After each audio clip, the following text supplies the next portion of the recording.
আসসালামু আলাইকুম রহমতুল্লাহ বরাকাতু। সুপ্রিয় দর্শক শ্রোতা ভাই বোন, আমরা এসেছি বন্যা দুর্গত নোয়াখালী জেলার বেগমগঞ্জ থানার চৌমুহানির ঠিক পাশ দিয়ে কলেজ রোড হয়ে দুর্গাপুর ইউনিয়নের বেশ কিছু জায়গা আমরা নৌকায় ঘুরে ঘুরে দেখার চেষ্টা করেছি এবং দুর্গত মানুষের দুর্গতি কিছুটা আঁচ করার অনুভব করার চেষ্টা করেছি। আপনারা দেখতে পাচ্ছেন আশেপাশে যে সমস্ত ঘরবাড়িগুলো আছে, এমন কোন ঘর এখনো পর্যন্ত পাই নাই যে ঘরে পানি নেই। কোনো ঘরে হয়তো বুক পরিমাণ, কোনো ঘরে কোমর পরিমাণ, কোনো ঘরে হয়তো তার চাইতে একটু কম বা বেশি পরিমাণ পানি আছে। চতুর্দিকে অথই পানি ছাড়া কিছুই নেই এবং এই পানিগুলো সব দাঁড়িয়ে আছে ঠায়। এগুলো নামার কোনো নামগন্ধ নেই, কোনো আলামত নাই, কোনো স্রোত নাই। কতদিন এই পানি থাকবে এবং মানুষের দুর্গতি যে ঠিক কবে নামবে সেটা একমাত্র আল্লাহ তাআলা ভালো জানেন। আমরা আসুন্নাহ ফাউন্ডেশন থেকে আজকে থেকে নতুন একটা জিনিস চালু করেছি, সেটা হলো যে ত্রাণের সাথে সাথে দাওয়া কার্যক্রম আমরা পরিচালনা করছি। যারা মুসলমান তাদেরকে আমরা দিচ্ছি বিপদে মুমিনের করণীয়। কারণ এই সময়টাতে অনেকে ডিপ্রেশনে, অনেকে দুশ্চিন্তায়, হতাশায় আছেন। তাদের এই মুহূর্তে মানসিকভাবে তাদেরকে শক্ত মনোবল যেন থাকে, মানসিকভাবে তারা শক্ত থাকেন, সেজন্য আমরা তাদেরকে কোরআন এবং সুন্নাহর আলোকে কিছু মোটিভেশনাল বিষয় এবং কিছু আমল তাদেরকে আমরা বলে দিয়েছি। একজন ভালো মুসলমান হইতে করণীয় কি সে বিষয়ে কিছু নির্দেশনা আছে। লিফলেটগুলো সবাইকে একটা করে ত্রাণ প্যাকেটের সাথে দিয়ে দেন। আপনারা সবাই 5 ওয়াক্ত নামাজ পড়বেন, আল্লাহকে ভয় করে চলবেন, ঠিক আছে ইনশাআল্লাহ? হ্যাঁ, এই বন্যার সময় অনেকে সামান্য একটু লুঙ্গি বাঁচানোর জন্য আপনার কাঁচা মেরে সতর খুলে ফেলেন। খবরদার, সতর খোলা যাবে না, সতর ঢাকবেন। একটু লুঙ্গি ভিজলে প্রয়োজনে ওটা আবার শুকায় নিবেন, আর একটা লুঙ্গি চেঞ্জ করবেন। সামান্য একটু লুঙ্গি বাঁচানোর জন্য ফরজ-তরক করবেন না। যাই হোক প্রিয় দর্শক, আমরা এই এলাকাতে অর্থাৎ বেগমগঞ্জের আরো 1-2টা জায়গা যাবো ইনশাআল্লাহ, এরপরে লক্ষ্মীপুরে এবং নোয়াখালীর আরো কিছু জায়গায়, কবিরহাট, কোম্পানিগঞ্জ, আরো কিছু জায়গায় ইনশাআল্লাহ আমরা যাওয়ার চেষ্টা করব। আমরা দোয়া করি আল্লাহ রাব্বুল আলামিন দুর্গত মানুষের দুর্গতি দূর করে দিন।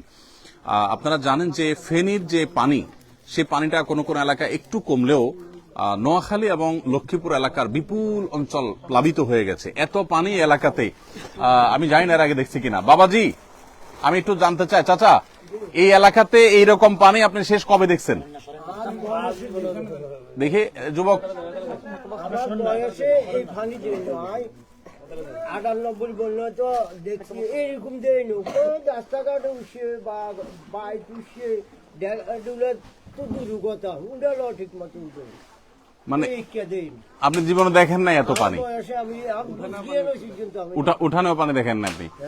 আপনার এই যে পকেট, এটা লুঙ্গি কিন্তু এটা আপনার জন্য হাদিয়া। আলহামদুলিল্লাহ। অতএব ওই যে কাঁচা মেরে সতর খুলে না, রান খোলা রাখে, এটা করা যাবে না। এটা লুঙ্গি বাঁচানোর জন্য, ঠিক আছে না? এই লুঙ্গি আপনি পরবেন ইনশাআল্লাহ, আর ভালো পানি খাবেন। এটার ভিতরে পানি বিশুদ্ধকরণ ট্যাবলেট থাকার কথা, ওইটা দিয়া তারপরে খাবেন, বেশটাই অনুমোদিত। আল্লাহ আপনাদের ভালো রাখুন। যাই হোক, আমরা মানুষের দুর্গতির যে অবস্থা, তাতে একটা এলাকাতে ত্রাণ দিয়ে আসলে শেষ করার জন্য অনেক বেশি সময় দরকার। গতকালকের একটা ঘটনা আপনাদেরকে আমরা জানিয়ে রাখতে চাই, সেটা হলো যে বেগমগঞ্জ থানার শরীফপুর ইউনিয়নের একেবারে দুর্গম এলাকায় আমাদের 200 পরিবারের জন্য আমাদের টিম ত্রাণ সামগ্রী নিয়ে গেছে। তারা বিকাল থেকে বোট চালিয়ে, অর্থাৎ নৌকা চালিয়ে, তারা রাত 12টায় নাগাদ সেখানে তারা পৌঁছে ত্রাণ কার্যক্রম পরিচালনা করেছে। এরপরে তারা আস্তে আস্তে রাত 3টা, 3:30 বাজছে তাদের গন্তব্যে। এরপরও তারা সেই দুর্গম জায়গায় পৌঁছে গেছে আলহামদুলিল্লাহ। আমরা চেষ্টা করছি আমাদের জায়গা থেকে যতটুকু সম্ভব সেখানে পৌঁছানো। সবাইকে দেওয়া হয়েছে? ঠিক আছে, ফিয়ামানিল্লাহ, জাযাকুমুল্লাহ খাইর। এই ছেলে পাইছে? সব তো এক ফ্যামিলির একজন, একাধিক তো নাই? আচ্ছা, ঠিক আছে, আলহামদুলিল্লাহ। আল্লাহ তাআলা আমাদের সবাইকে দুর্গত মানুষদের পাশে দাঁড়াবার তৌফিক দান করুন। আমরা প্রত্যেকে যার যার জায়গা থেকে সবাই চেষ্টা করব। নোয়াখালী, লক্ষ্মীপুরের বিপুল অঞ্চল অথই পানিতে এখন নিমজ্জিত এবং এই এলাকাতে এমন এমন জায়গায় পানি উঠেছে, আমি আমার শৈশবে লক্ষ্মীপুরে যেসব জায়গায় পানি দেখি না, এখন সেসব জায়গায় পানি শুধু দেখছি তা না, এমন এমন পর্যায়ে পানি পৌঁছে গেছে যে আসলে এখান থেকে মানুষ সার্ভাইভ করা অত্যন্ত কঠিন একটি কাজ। আল্লাহ রাব্বুল আলামিন আমাদের বন্যা দুর্গত ভাই বোনদের কষ্ট দূর করে দিন। আমরা সকাল থেকে এখানে প্রবলভাবে মুষলধারে বৃষ্টি হতে দেখেছি। এখনো বৃষ্টির ফোঁটা ইতিমধ্যে পড়তে শুরু করেছে। আমরা রওনা হই ইনশাআল্লাহ বিদিনিল্লাহ। ঠিক আছে, আল্লাহ তাআলা আমাদের সবাইকে নিরাপদে রাখুন, বন্যা দুর্গত মানুষদের দুর্গতি দূর করে দিন। যতদূর চোখ যাচ্ছে পানি ছাড়া কিছু নেই, অথই পানি আর পানি। আল্লাহ তাআলা আমাদের সবার কষ্টকে দূর করে দিন এবং প্রত্যেককে বন্যা দুর্গত মানুষের পাশে দাঁড়াবার তৌফিক দান করুন। জাযাকুমুল্লাহ।